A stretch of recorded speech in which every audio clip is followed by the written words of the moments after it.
Olá, queridos. Estamos mais uma vez aqui para ouvirmos a palavra de Deus, para meditarmos nas Escrituras. Durante esse tempo que nós estamos isolados uns dos outros, estamos distantes. Eu sei que isso é terrível, eu sei que nós estamos com saudades. Eu venho aqui no templo gravar alguns estudos e é muito triste estar aqui sem os irmãos. Mas eu creio que a palavra de Deus, ela alcança vocês. Por isso, eu te convido a abrir a sua Bíblia comigo, no livro do Apocalipse, capítulo de número 5. Por favor, abra comigo em Apocalipse, capítulo de número 5.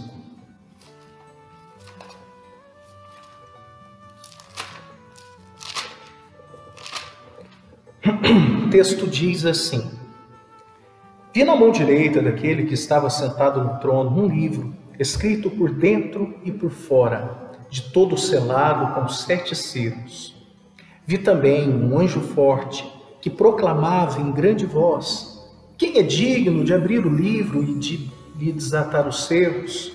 Ora, nem no céu, nem sobre a terra, nem debaixo da terra, ninguém podia abrir o livro, nem mesmo olhar para ele. E eu chorava muito, porque ninguém foi achado digno de abrir o livro, nem mesmo de olhar para ele. Todavia, um dos anciãos me disse: Não chores, eis que o leão da tribo de Judá, a raiz de Davi, venceu para abrir o livro e os seus 7 selos. Então vi no meio do trono e dos 4 seres viventes, e entre os anciãos de pé, um cordeiro, como tendo sido morto.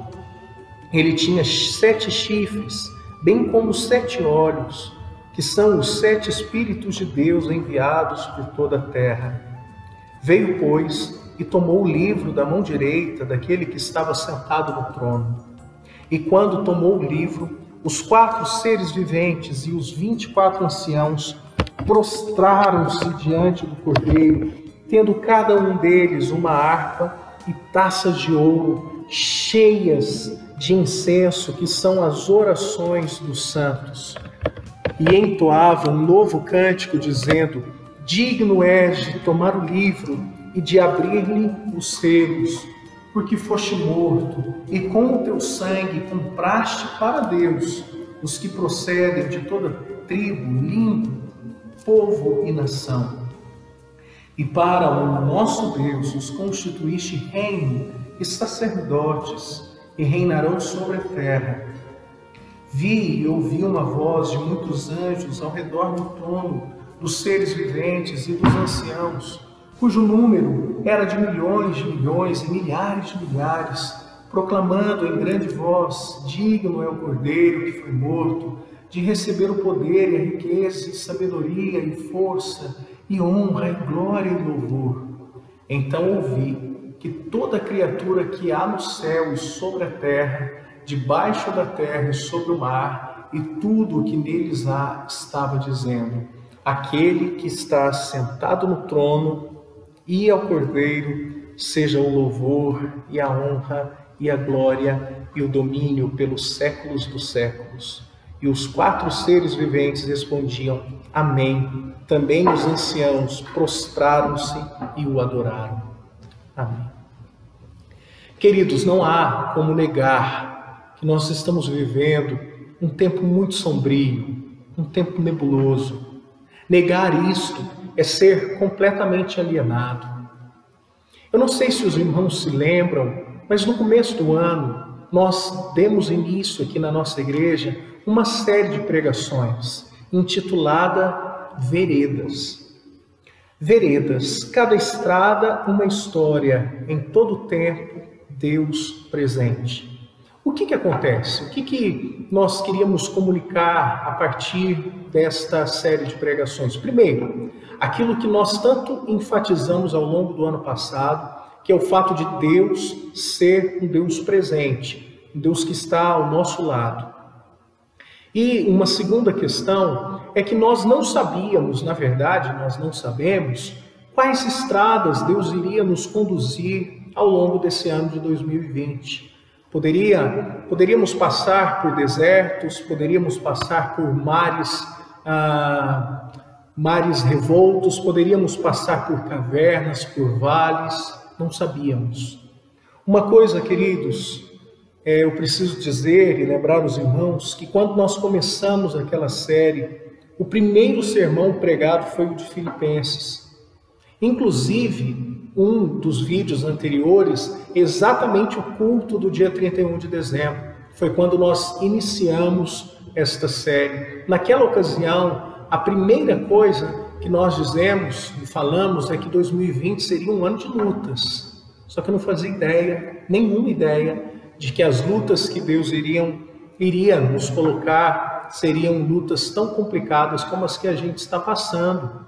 Como pastor, eu não fazia ideia disso, de que Deus iria nos conduzir por um momento de isolamento. E quando esta pandemia chegou, eu confesso para os irmãos que como pastor eu fiquei completamente desorientado. Eu não me lembro em nenhum momento do seminário de ter alguma aula que pudesse me ajudar nesse momento. Como pastorear uma igreja em uma pandemia? Como cuidar de um povo à distância? Amados, nós somos um povo que valoriza muito a proximidade. E eu sei, esse canal, ele é praticamente um canal da nossa igreja. Poucas pessoas fora da igreja de São João têm acesso a esse canal, a essas mensagens. A ideia é exatamente eu me comunicar com vocês. E vamos falar a real. Nós aqui de São João, nós gostamos do contato. A gente gosta.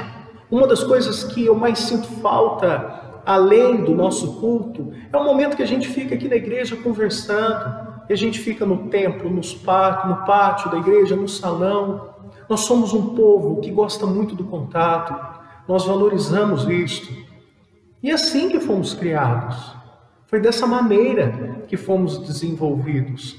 Então eu me vi completamente perdido. Como que eu vou guiar um povo que eu não estou vendo? Como que eu vou pregar para uma igreja que eu não estou vendo?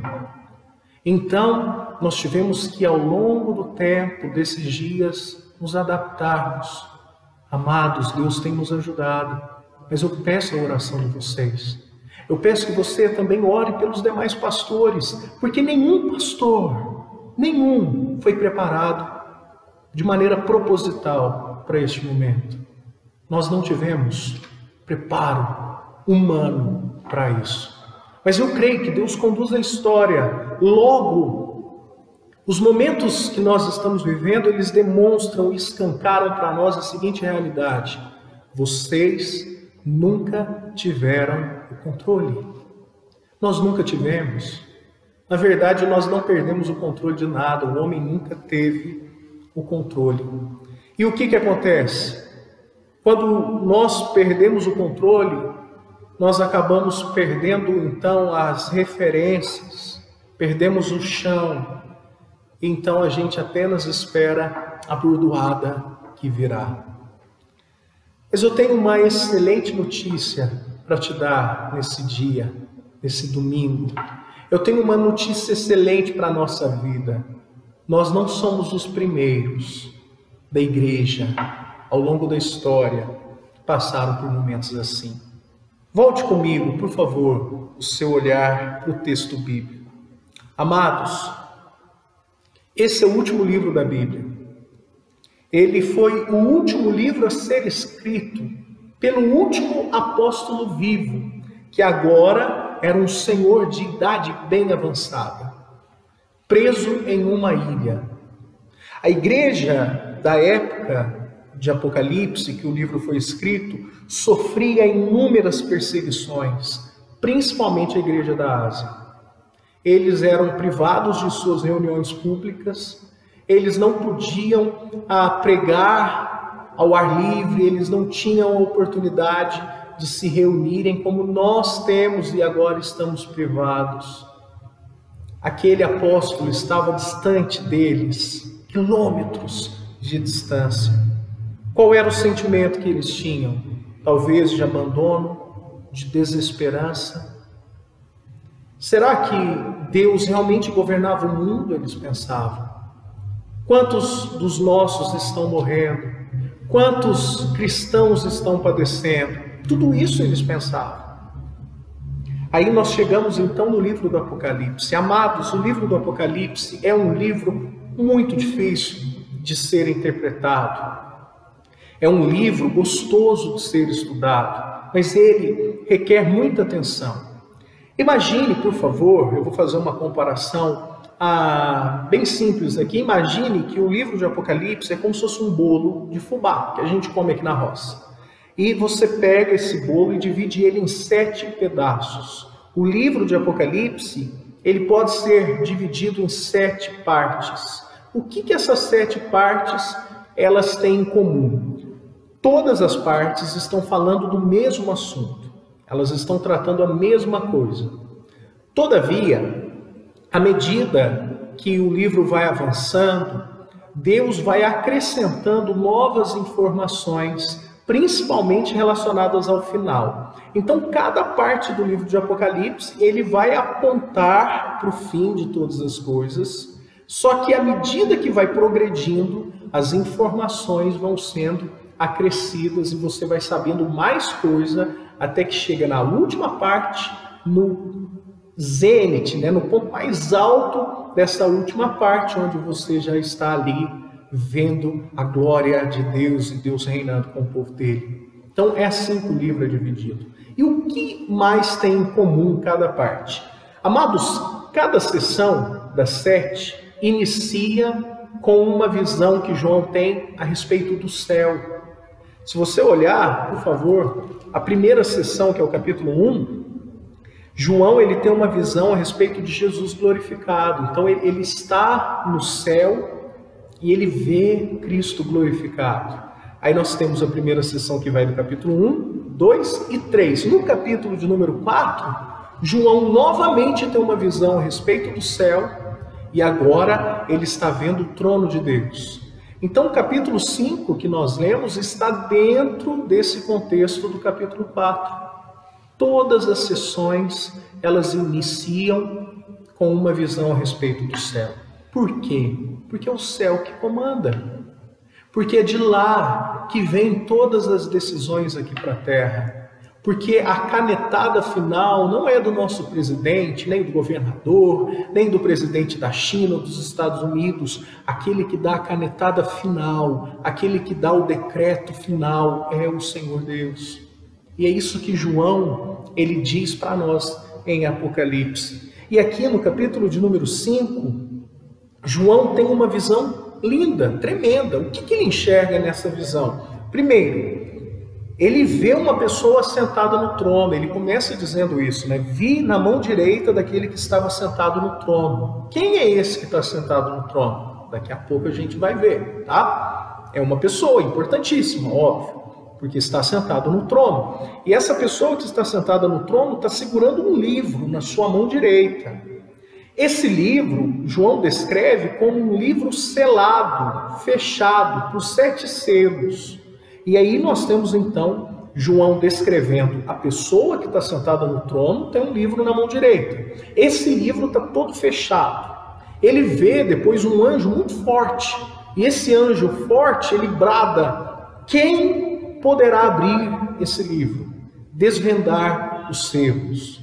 E aí João declara que não foi ninguém achado digno, nem no céu, nem na terra, nem debaixo da terra. João então fica apavorado. E o texto bíblico diz que ele chorava muito. E queridos, isso me conforta. Porque se até mesmo o apóstolo João, idoso, meu Deus, o que esse homem tinha para nos ensinar? O que esse homem havia visto? Ele caminhou com Jesus, ele viu Jesus operando milagres, ele viu Jesus ressurreto, ele andou com os apóstolos. Se até João está apavorado, esse pastorzinho aqui vai apavorar. Você também, nós iremos. Nós vamos olhar para a circunstância e nós vamos chorar. Porque não tem, quem que vai salvar? É o céu. Ninguém pode, na terra ninguém pode, no inferno muito menos. E aí João ele entra em desespero até que um dos anciãos, nós temos 24 ali, presença de Deus, são seres celestes, existem há muito tempo, antes do homem, esses anciãos ali, um dos anciãos, ele vai até João e ele diz: João, chora não, meu filho, calma teu coração, não chore, sabe por quê? Porque tem uma pessoa que é digna, e aí ele vai descrever essa pessoa. Não chore, eis que o leão da tribo de Judá, a raiz de Davi, venceu, e ele pode abrir o livro, João. Fica calmo, meu filho. Então, João, ele vê. Agora ele passa a ter uma outra visão. Ele não está mais vendo o anjo nem o ancião. João passa a enxergar um cordeiro. E esse cordeiro, ele está no meio do trono e ele está no meio dos seres viventes. O versículo 6 diz: então vi no meio do trono e dos 4 seres viventes, que são querubins. A palavra queruve, no hebraico, é como se fosse uma mistura. São seres híbridos, por isso eles são semelhantes a novilho, semelhantes a leão, ele tem asa. Então são seres, uma mistura, são seres fortes e poderosos. E no meio desses 4 seres viventes, e no meio do trono, João vê um cordeiro. Esse cordeiro, ele estava como se estivesse morto, cordeiro ferido. E o que esse cordeiro vai fazer? Versículo de número 7. Veio, pois, o cordeiro e tomou o livro da mão direita. Agora a gente responde: quem era aquele que está no trono com o livro na mão direita? É o Pai. É a figura do Pai. João está vendo ali uma representação do Pai, uma personificação do Pai. E o cordeiro vai até essa pessoa que está no trono e ele pega o livro da mão direita do Pai, recebendo do Pai o domínio, recebendo do Pai a autoridade. E a partir disto, então, aquele cordeiro, ele é exaltado.